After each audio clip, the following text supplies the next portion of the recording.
แม่มันดูได้เป็นพิเศษเลย โมกุโมกุคือการอาหารเฉยโมกุว่าจะมาขุดได้มันขุดได้นะเบิ่งก็ได้ยังเบิ่งก่อน มักสื่อใส่เองบ่หรือว่าสื่อไปใส่เอง โอ้เสือใช่ ไม่ใช่มักเล่นเกมเลย แม่ทุกการเป็นเกมนะคะ มักเล่นเกมบ่โดยอยากแนะนำเป็นรุ่นนี้ได้เด้อถ้าว่าเรามักเล่นเกมรุ่นนี้จะเป็นแบรนด์ออกมาใหม่หลายสุดเลยเป็นแบรนด์เทคโนโพว่า3ตัวนี้ คือบ่ได้ยินเคยได้ยินสื่อ โอ้ตัวนี้เป็นรุ่นออกมาใหม่ล่าสุดของแบรนด์เทคโนเลยแล้วก็รุ่นนี้ให้ความจำมา128กิกแรมครบแล้วก็พิเศษรุ่นนี้ให้แบตเตอรี่มาถึง 7,000 mAh ถ้าว่าคือลูกชายอยากมาเล่นเกมสายเกมยังบ่ก็โอเคเลยตอบโจทย์เลยหน้าจอก็ใหญ่แบตก็ทนเนาะแล้วก็กล่องก็ยังงามอีกลองดิดมังกรก็ได้ ดิบ่เป็นดอกเคยดิโทรศัพท์ก็คือ แล้วก็รุ่นนี้มี เอา อยู่ ตัวใด 2 เลย สี มันน่ามากับเชียวเหมือนนี่ มันก็เสียเนาะเสื้อแดง งานดีว่าแต่ว่าตัวนี้ว่ามันสมัครดีว่า นี่มี2 สี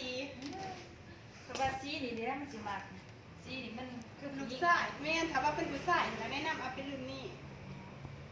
โดย ยินเกมขนาดยินจนบ่ว่า ถ้าว่าเพิ่นมักเล่นเกมก็โอเคตอบโจทย์เลยแบตเตอรี่ก็ให้มาหลายหน้าจอก็ใหญ่เลย มันสิบ่ขางคือเนาะ บ่ค้างแน่นอนให้ความจำมาหลายถึง128แรม6ก็ซั่นสิใช้งานแล้ว ตัวนี้รับประกันจะได้นี่จะได้ไป คือเดี๋ยวนี้เพิ่นมีรับประกันตัวเครื่องให้2 ปีเต็มเลย แล้วก็ยังมีรับประกันหน้าจอให้อีก90 วัน แล้วก็พิเศษคือเดี๋ยวนี้เพิ่นมีคูปองรุ่นรับทองคำทุกท้ายเดือน วันที่1 เดือน 10แม่นเพิ่นจะเริ่มจกสลากเลย คือถ้าว่าซื้อแม่นเฮาจะได้จดคูปองให้วันที่1 เดือน 10แม่นเพิ่นจะเริ่มจกสลากเลย พิเศษก็คือการรับประกันหน้าจอให้ คือแบบว่าเพิ่นซื้อไปแล้วเฮ็ดตกแตกตกผืนทุกกรณีแม่นทหารเฮาเปลี่ยนจอให้ฟรีเลยเพราะว่าหน้าจอจะแพงซำใดแม่นทหารเพิ่นก็เปลี่ยนให้ฟรีเลย เขาเปลี่ยนจะเกลือ พอเบิ่งกล่องให้เด้อ โดย เอาหน้าดีว่าก ล่องงามเนาะหน้าจอกันใหญ่ดีแต่ว่ามันสิมากี่บ่สายเฮา โอ้ยคันข่อยก็ว่ามันก็งามอยู่แล้วนี่เนาะหน้าจอมันก็ใหญ่ มันจะราคาเท่าไหร่เด้ ราคาแม่น3,444,000กีบร้อยเดียว รุ่นแน่ก็บ่ได้บ่ ตัวนี้มันบ่สามารถดึกได้ได้หันจะเป็นราคาบริษัทเลยบ่ว่าอยู่ไสกันมันจะขายราคานี้บ่ว่าจะเป็นอยู่เซอยู่เวียงก็มันจะขายราคานี้เลยเพราะว่าเขาจะขายเป็นราคาบริษัทเลย แถมมีหยังแน่นี่พะนาว ตัวนี้จะมีแถมผ้าห่มมีเสือมีจอกซิมเน็ตกันแตกเคสไซแล้วก็มีรับประกันให้รับประกันตัวเครื่องทั้ง2 ปีเต็มเลย บ่ได้แถมตัวลำโพงบ่ โดยพิเศษแถมตัวลำโพงให้ก็ได้พิเศษเลยลูกค้ามาประจำแถมให้เลยพิเศษเลยก็ได้ มันจัดอันนี้แดะ โดยเอาซิมน้ำยังเด้ เอารักยังบ่ รักเกณฑ์ได้ รั รั ก ก เก เก ณ ณ ฑ์ ฑ์ เนาะ เนาะ เอารักเกณฑ์เด้อดะ จะบ่ต่างเฟซมันเถอะ ตั้งเพชรเลย ต่างให้ครบชุดด้วยเด้อ โอ้โดยเอาซิมก่อนเด้อนั่งถามก่อนก็ได้เดี๋ยวตั้งเพชร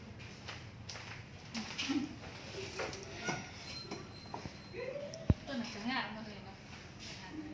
ตัวกับสื่อพัวจะนำที่ บ่ข่อยสร้างความข่อยมักเห็นโทรศัพท์ได้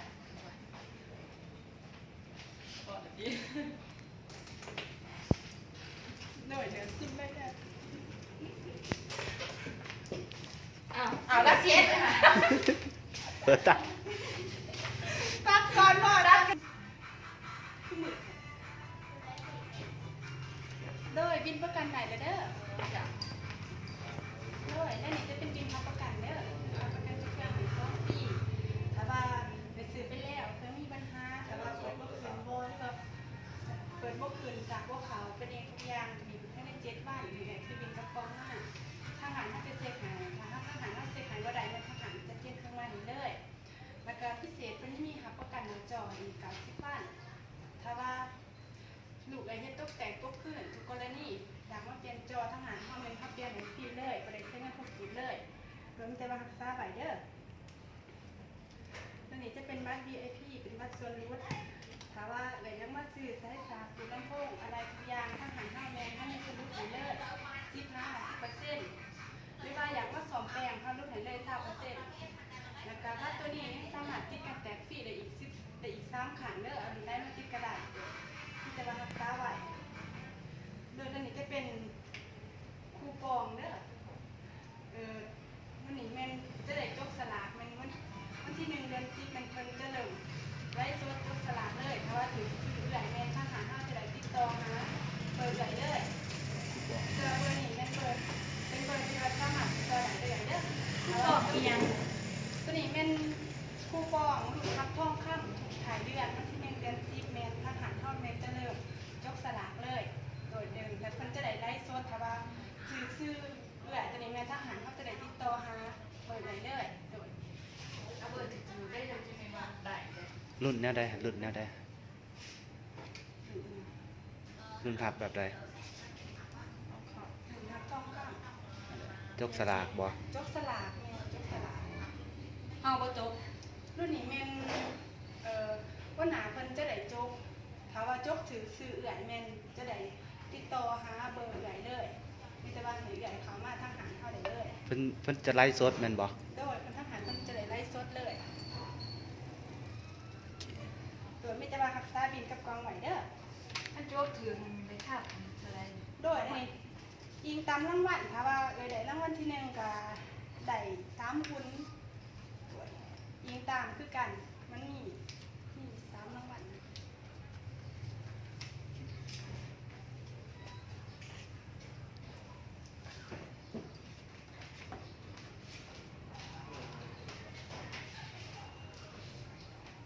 ของแถมมีหยังแหน่เนี่ยของแถม แถมมีผ้าห่มมีเสือมีจอบมีถุงลำโพงแถมให้ อ๋อถือว่าสุดกลุ่มเลยเนาะ ออกกันเด้อ มีเสือกับจอบแถมให้ อ๋อ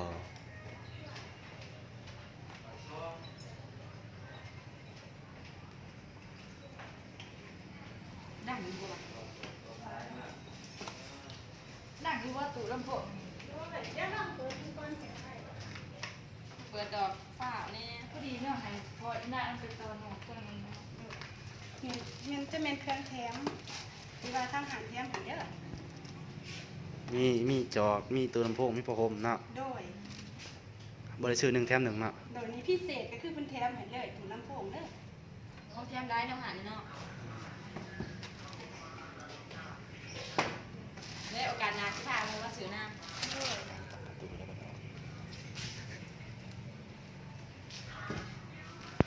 เขาอนุญาตถ่ายรูปนำเด้อ ถ่ายน้ำกันก็ได้ ถ่า ถ่าย ย ที่กล้องไหนก็ได้ค่ะ ถ่ายใต้กล้องหมอถ่ายนะถ่ายใต้กล้องเนาะ แต่อาจจะลำโพงเดินเอา ยามหนาว เด้อเมื่อมันจะมาปิดเครื่องสากมันได้เลยเด้อ2-3 ชั่วโมง จ้ะจุฬาเครื่องมีปัญหานี่มันเขามาหาแหละ โด เนาะ ยเครื่องมีปัญหาถ้าว่าไปซื้อไปแล้วมีปัญหากับเขามาหาทหารเท่าใดเลยถ้าว่าทหารเฮาแก้ไขให้บ่ได้มันจะได้เปลี่ยนเครื่องใหม่อย่างเลยถึงเขาได้เปลี่ยนบ้าน ขั้นเจอแต่แบบพัดเปลี่ยนไหนจะถือ เปลี่ยนได้แค่เดียว เทื่อเดียว โดย แต่ประกันนี่ยังคือเก่าบ่หรือว่าเบิดเลย ประกันให้แม่นยังคือเก่า ประกันตัวเครื่องก็ยังคือเก่าแต่ว่าประกันหน้าจอให้มันจะเปลี่ยนได้แค่เดียวเด้อเดี๋ยวขอบใจหลายๆเด้อมีปัญหาหยังเขามา